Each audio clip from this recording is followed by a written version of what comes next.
तो यार देखो, नेगेटिव सोच रखना आजकल बहुत इजी हो गया है। थोड़ा सा फेलियर आया नहीं, दिमाग तुरंत बोलता है मुझसे नहीं होगा। लेकिन यही वो पॉइंट है जहां लोग गेम हार जाते हैं। The power of positive thinking ये कोई बस खुश रहो वाली बुक नहीं है। ये सिखाती है तुम अपनी सोच को कंट्रोल करके अपनी रियलिटी कैसे बदल सकते हो। और इस वीडियो में मैं तुम्हें इसका पूरा ब्रेकडाउन देने वाला हूं, simple language plus real examples के साथ। तो अगर तुम जेन्युइनली अपने माइंडसेट को अपग्रेड करना चाहते हो तो चलो शुरू करते हैं। Chapter 1, believe in yourself. खुद पर विश्वास ही स्टार्टिंग पॉइंट है। इस चैप्टर का कोर आइडिया ये है कि अगर तुम्हें खुद पर भरोसा नहीं है तो दुनिया की कोई भी स्ट्रैटेजी तुम्हें सक्सेसफुल नहीं बना सकती। सेल्फ डाउट तुम्हारी सबसे बड़ी लिमिटेशन है, क्योंकि ये तुम्हें ट्राई करने से पहले ही रोक देता है। जब तुम खुद को वीक मानते हो तो तुम्हारा ब्रेन उसी हिसाब से बिहेव करता है। तुम अपॉर्चुनिटीज अवॉइड करते हो, रिस्क नहीं लेते और धीरे धीरे एवरेज बन जाते हो। लेकिन जब तुम कॉन्शियसली खुद पर बिलीफ बिल्ड करते हो तो तुम्हारा बिहेवियर चेंज होता है। तुम कोशिश करते हो, सीखते हो और ग्रो करते हो। पॉजिटिव थिंकिंग का मतलब फेक कॉन्फिडेंस नहीं है, बल्कि ये है कि तुम अपनी पोटेंशियल को रिकॉग्नाइज करो और खुद को मौका दो। मान लो तुम सोचते हो मैं इंटरव्यू क्लियर नहीं कर पाऊंगा, तो तुम नर्वस हो जाओगे और खराब परफॉर्म करोगे। लेकिन अगर तुम सोचो मैं ट्राई करूंगा और इंप्रूव कर सकता हूं, तो चांसेस ऑटोमेटिकली बढ़ जाते हैं। Chapter 2, a peaceful mind brings power. शांत दिमाग ही असली ताकत है। इस चैप्टर में नॉर्मन विंसेंट पील ये समझाते हैं कि जिंदगी की सबसे बड़ी ताकत फिजिकल स्ट्रेंथ नहीं होती, बल्कि मेंटल पीस होती है। क्योंकि जब तुम्हारा माइंड कॉन्स्टेंटली स्ट्रेस, फियर और ओवरथिंकिंग से भरा होता है, तब तुम सही डिसीजंस नहीं ले पाते। बहुत लोग सोचते हैं कि सक्सेस सिर्फ हार्ड वर्क से आती है, लेकिन रियलिटी ये है कि अगर तुम्हारा दिमाग कियोटिक है तो तुम अपनी पूरी पोटेंशियल यूज ही नहीं कर पाओगे। पीसफुल माइंड तुम्हें क्लैरिटी देता है। जब तुम्हारा माइंड काम होता है तब तुम सिचुएशंस को लॉजिकली एनालाइज कर पाते हो, इमोशंस में बहकर गलत डिसीजंस नहीं लेते और चैलेंजेस को बेहतर तरीके से हैंडल करते हो। आजकल social media, comparison, future anxiety और दूसरों की एक्सपेक्टेशंस ने लोगों के दिमाग को इतना नॉइजी बना दिया है कि वो अपने अंदर की क्लैरिटी सुन ही नहीं पाते। यही वजह है कि छोटी प्रॉब्लम्स भी उन्हें ह्यूज लगने लगती हैं। पॉजिटिव थिंकिंग तुम्हें प्रॉब्लम्स इग्नोर करना नहीं सिखाती, बल्कि उन्हें शांत माइंड से फेस करना सिखाती है। जब तुम्हारा अंदर का स्टेट स्टेबल होता है तो बाहर की केओस तुम्हें आसानी से डिस्टर्ब नहीं कर पाती। यही असली पावर है। एग्जाम्पल, अगर एग्जाम के पहले एक स्टूडेंट पैनिक करता है, बार बार सोचता है मैं फेल हो जाऊंगा, तो उसकी प्रिपरेशन होने के बावजूद परफॉर्मेंस खराब होगी। लेकिन दूसरा स्टूडेंट कामली सोचता है मैंने जो किया है वही बेस्ट दूंगा, तो उसका माइंड स्टेबल रहेगा और वो बेहतर परफॉर्म करेगा। Chapter 3, how to have constant energy.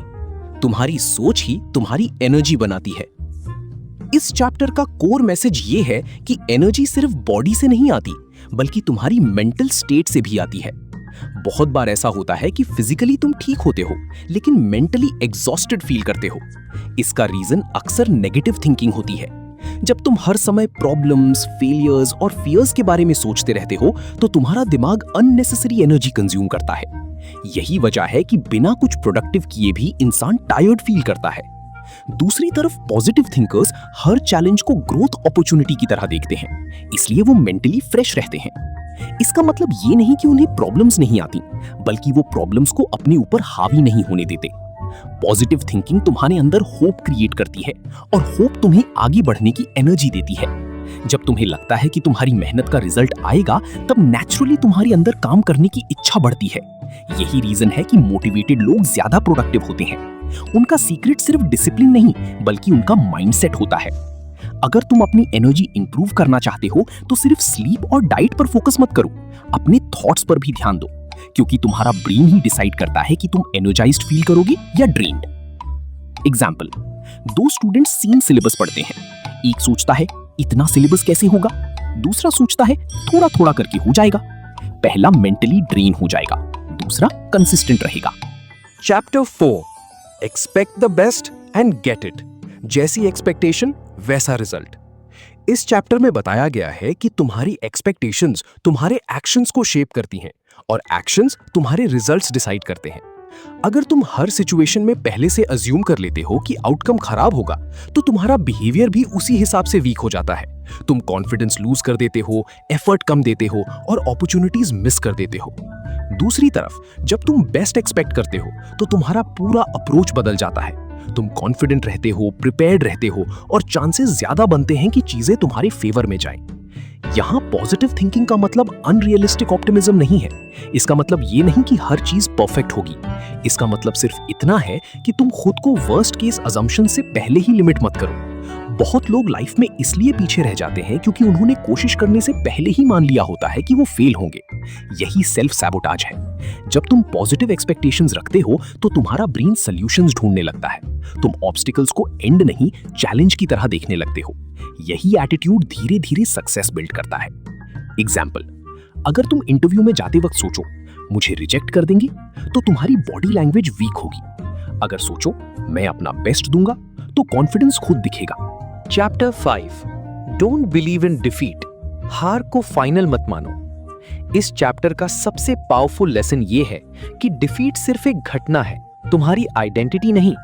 बहुत लोग एक फेलियर को अपनी पूरी कैपेबिलिटी का प्रूफ मान लेते हैं।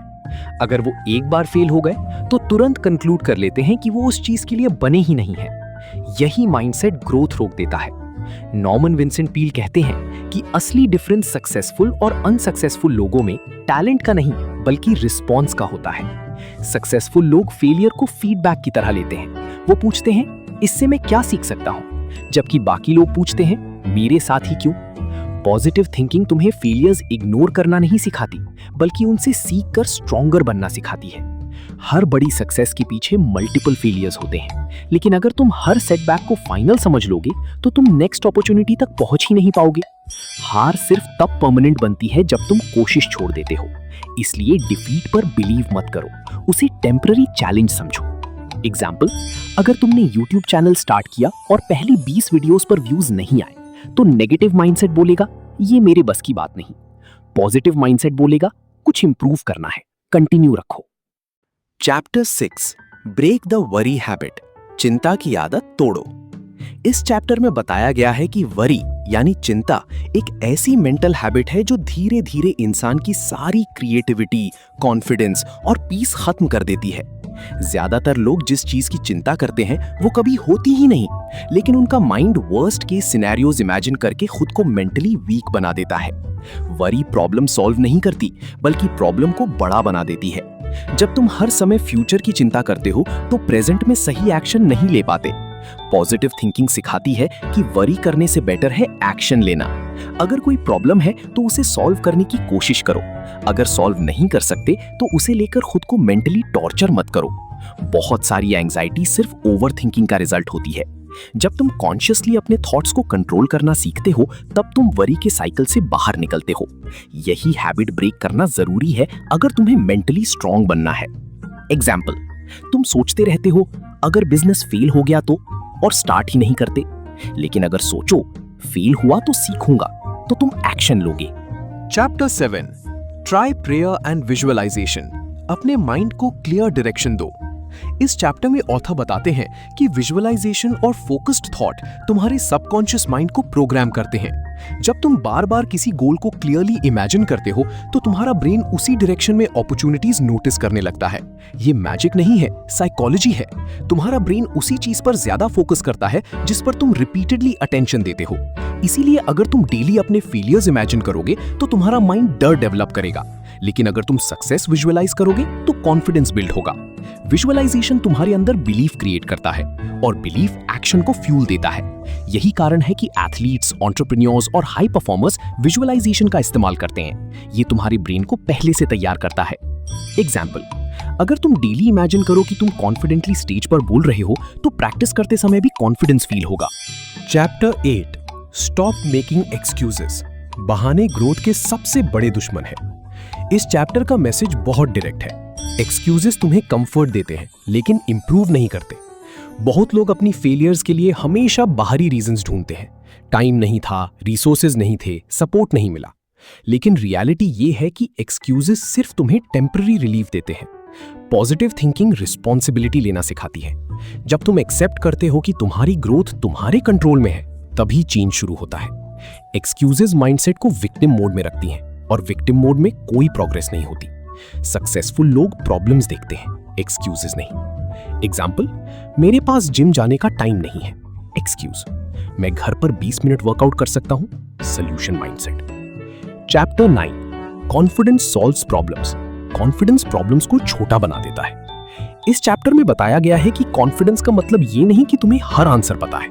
कॉन्फिडेंस का मतलब ये है कि चाहे प्रॉब्लम कितनी भी बड़ी हो, तुम उसे हैंडल कर सकते हो। जब तुम्हें खुद पर ट्रस्ट होता है तो चैलेंजेस डरावनी नहीं लगते। नेगेटिव माइंडसेट हर प्रॉब्लम को ह्यूज बना देता है। पॉजिटिव।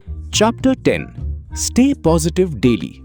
पॉजिटिविटी एक डेली प्रैक्टिस है। इस आखिरी चैप्टर का सबसे इंपॉर्टेंट मैसेज ये है कि पॉजिटिव थिंकिंग कोई वन टाइम मोटिवेशन नहीं है, ये एक डेली डिसिप्लिन है। जैसे बॉडी को फिट रखने के लिए रोज एक्सरसाइज करनी पड़ती है, वैसे ही